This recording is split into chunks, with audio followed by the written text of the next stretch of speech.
Hey everyone, welcome back to another Monday Mornings with Elizanne, and I'm your host, and I help spiritual visionary entrepreneurs create a purposeful, thriving business, make meaningful money, and live a rich life they desire.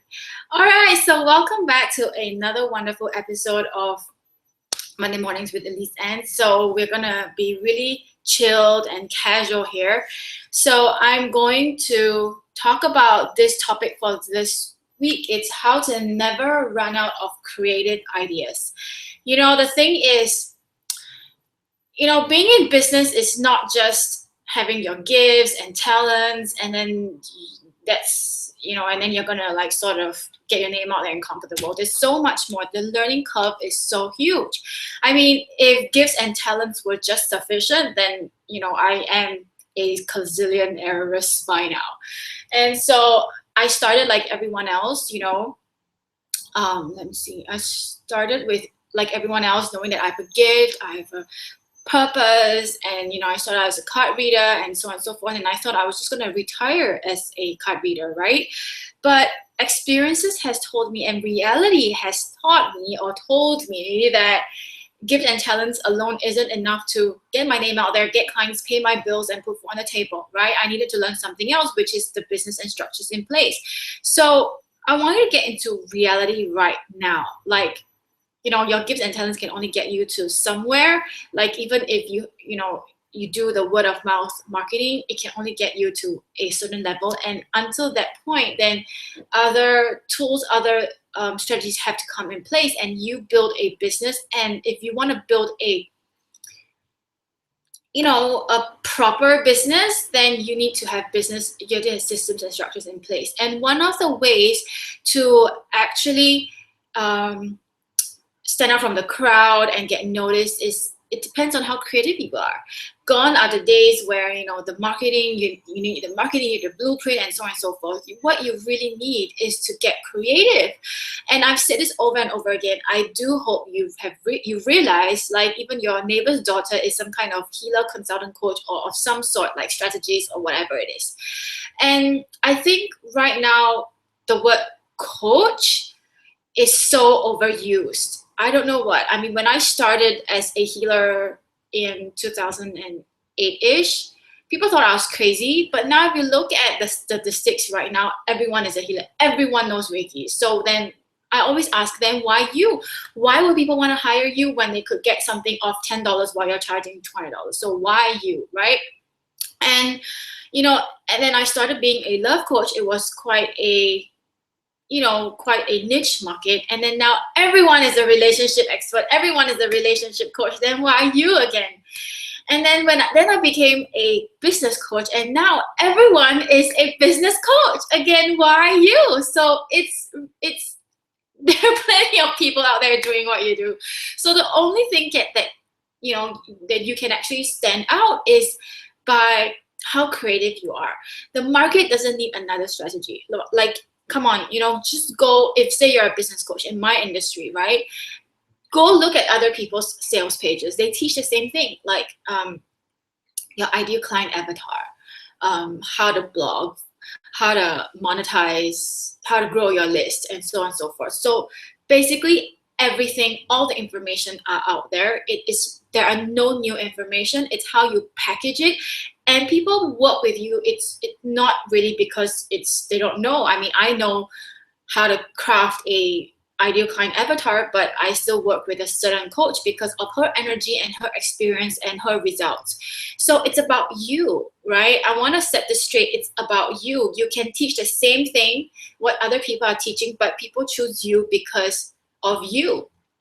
So you need to, in order to raise your profile, then it's about you. All right. And before I go on, I want to tell you I'm actually on two two applications. One is the Google, and the other one is the instant teleseminar. So I'm going to go back and forth. You'll see my eye going back and forth, and I will take questions. If you have any questions, do call in the instant teleseminar line.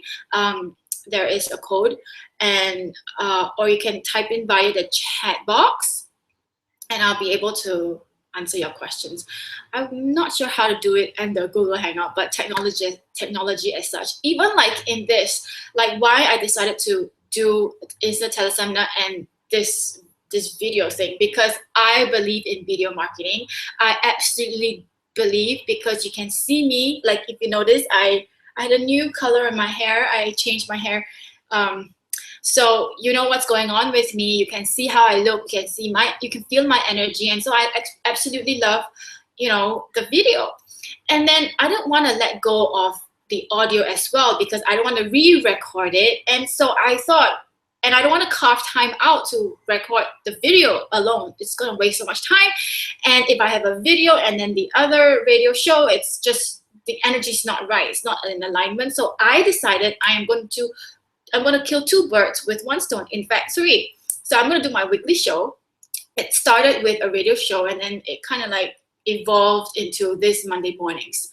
And then I wanted to do, so I blended the video with the audio, and voila, this is my creation. I do business the way I want it. So, you know, I know there are a lot of experts that tell you that, you know, you have to do in this, there's so many rules.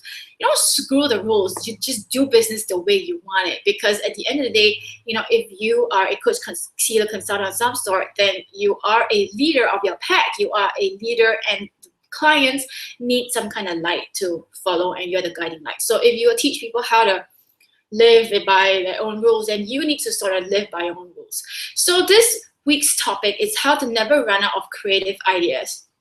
And I know if you're in business for a while, every week I have a blog, and I do get to a point where, oh my God, you know, like this week, once I get this, I'm like, oh my God, oh, finally it's over. And then come Friday, I'm like thinking, oh my God, oh my God, oh my God. You know, I get freaked out because I need to come up with a topic for me to deliver on Monday. So I do get freaked out as well. And I think most people do.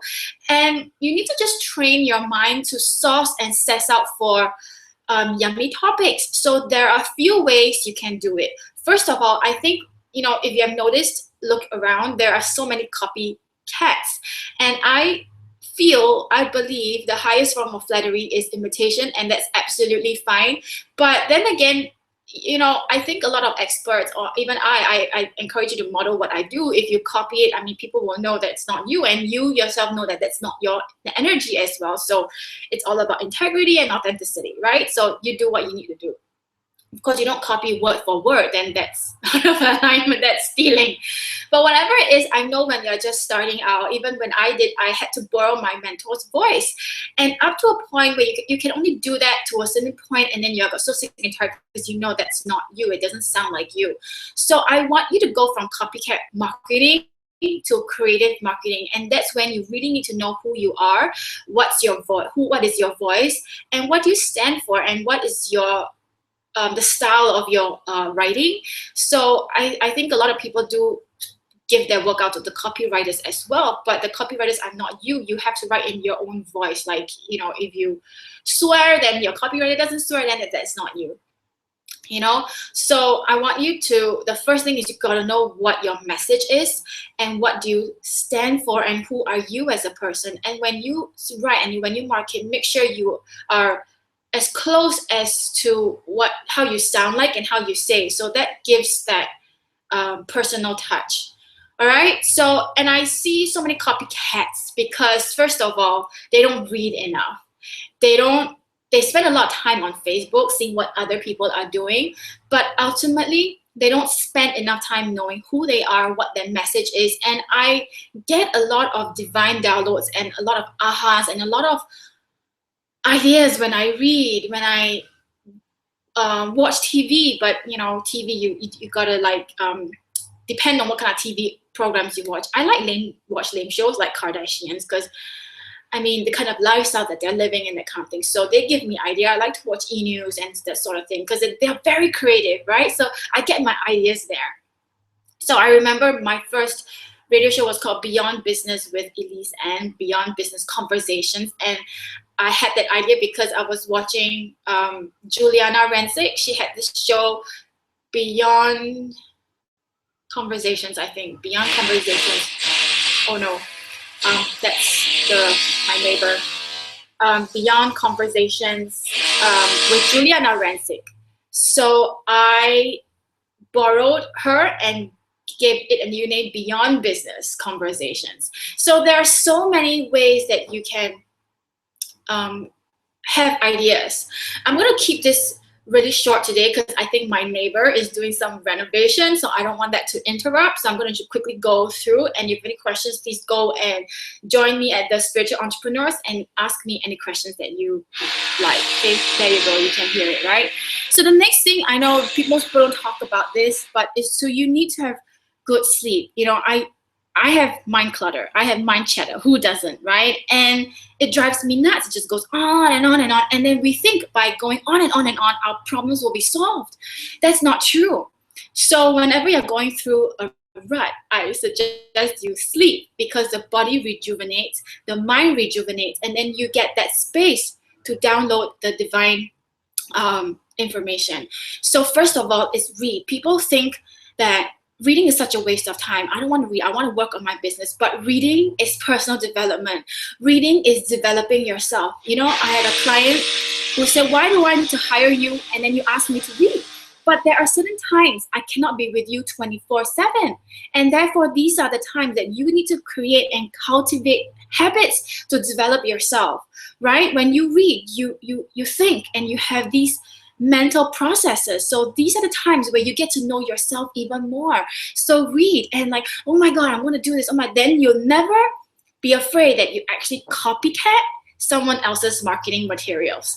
All right. I mean, you can go see what works for them, fine tune it, and use it as, you know, in your own voice, because the industry is pretty small. I mean, if you look at the groups, the Facebook groups, basically who are in this group are also in that group, are in that group, and that group. So the world is pretty small in that industry. So you don't want to, hey, that looks really familiar. Did that come from Elise? You know? So even if you think you need to copycat, you know, you need to fine tune it to your own voice. The next thing is to meditate. I know it's hard. Sometimes I can't because my mind just go, woo, you know? But I think meditation calms your mind down. And when you calm your mind down and you create that space, you are able to, you know, have, wow, ooh, I didn't think of that. I love taking showers.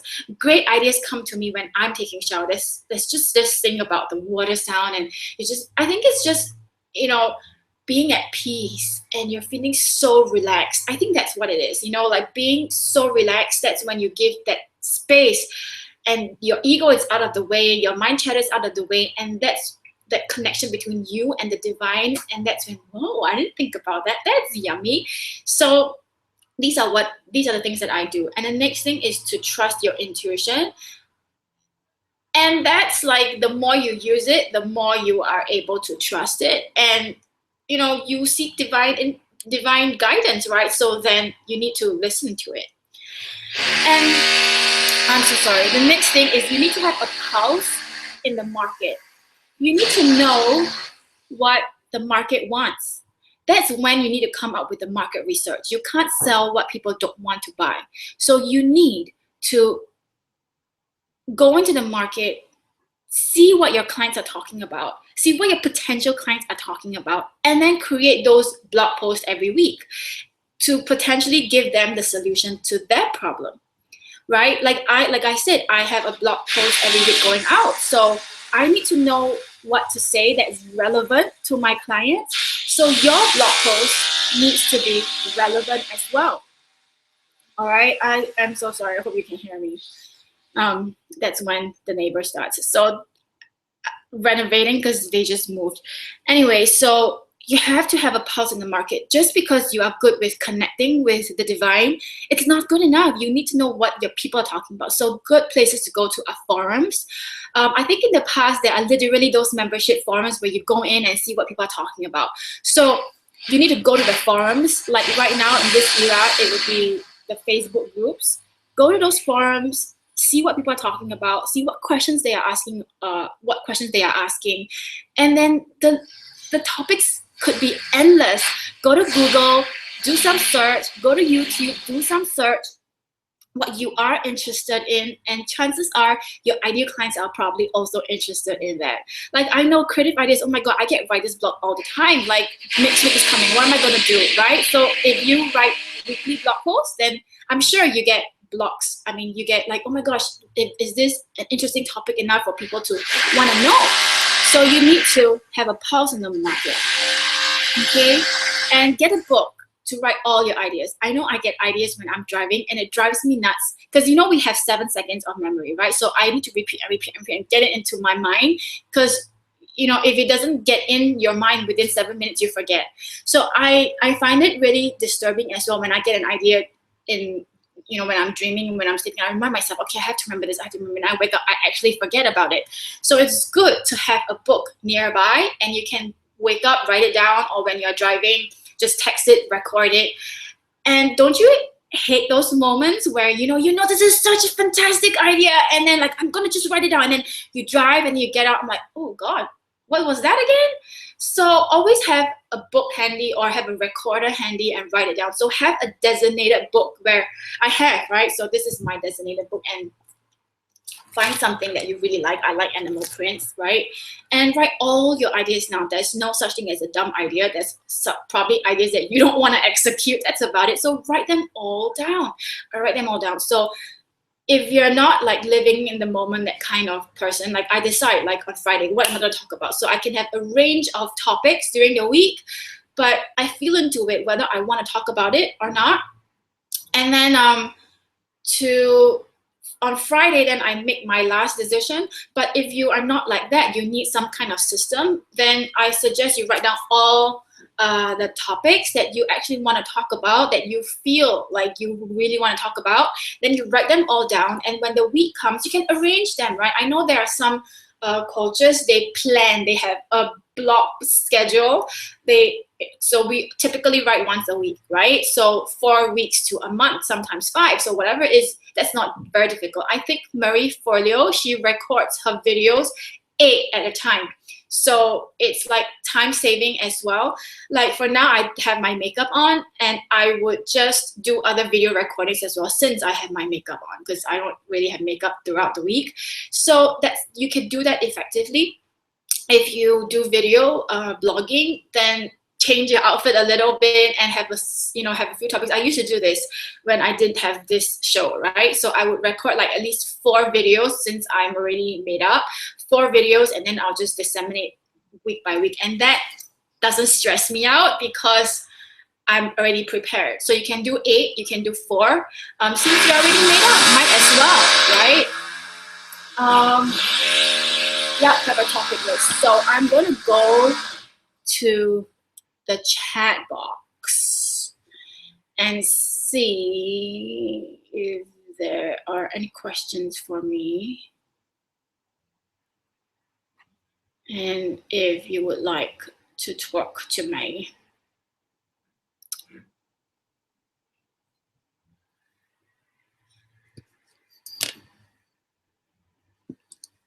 Well, actually, I think I got disconnected from Skype, which is fine. So we always need to have a backup plan, which is this. So there'll be no recording for this week, and that's absolutely fine, you know. So technologies as such, and sometimes you can't really control the environment. And I would love to continue, but you know, the noise is just driving me crazy right now.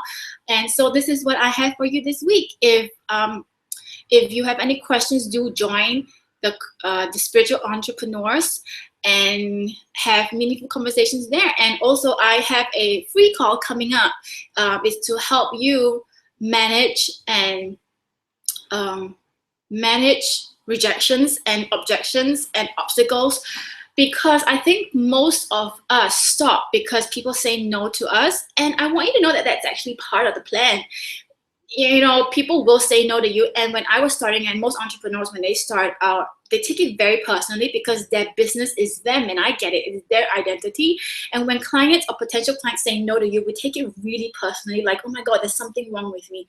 But here's the thing, right? Business is as such, you will hear no more than yes. And that's just life, you know? So until you get over objections, rejections, then it's really hard to move on. So if you see this link here, eliseann.com v2/no, go there and join the, get yourself registered, and I will talk about rejections. How do you handle them? Because this is really vital in your business. The more you can handle no, the more you can use them and learn from it, the more you can boost your business. You know what? This is really not really effective right now. When you work from home, that's sometimes the downside, and I really do apologize, but I'm really active on the Entrepreneurs Facebook group, so I invite you to go there and join me there. All right, so see you soon. Bye.